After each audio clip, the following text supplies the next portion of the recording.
আমাদের কোনো কমপ্লেন নেই, কোনো অভিযোগ নেই। মানুষ লাইনে দাঁড়িয়ে ভোট দিয়েছেন, মানুষের যা ঠিক মনে হয়েছে মানুষ তাই করেছে।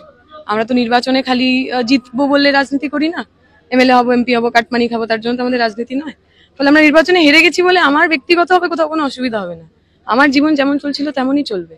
আমাদের যেটা কনসার্ন সেটা হচ্ছে অলরেডি ভিতরে গণনা কেন্দ্রের মধ্যে তৃণমূলের হুলিগানস, গুন্ডা, যারা একেবারেই তৃণমূলের টাকায় আর কি বেঁচে থাকে, তৃণমূল কালকে না থাকলে ওদের বাটি হাতে ভিক্ষা করার যোগ্যতা থাকবে না, তারা আর কি আক্রমণ করেছে আমাদের কমরেডদের। এবং আমরা জানি এটা আরো বড় হবে, বাইরে তারা করবেন। আমরা কমরেডদেরও বলেছি তৈরি থাকতে, কেউ যদি মারতে আসে পাল্টা মারবেন।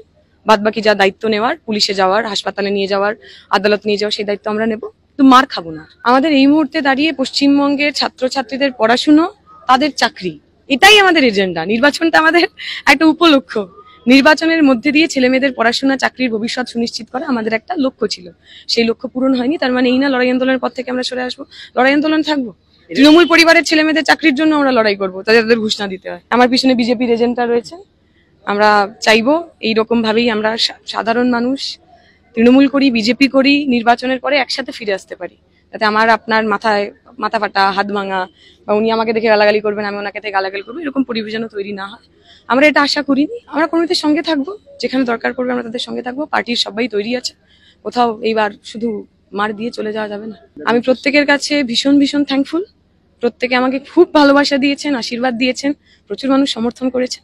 ওনাদের সমর্থনকে পাথেয় করে আমরা এগিয়ে যাবো।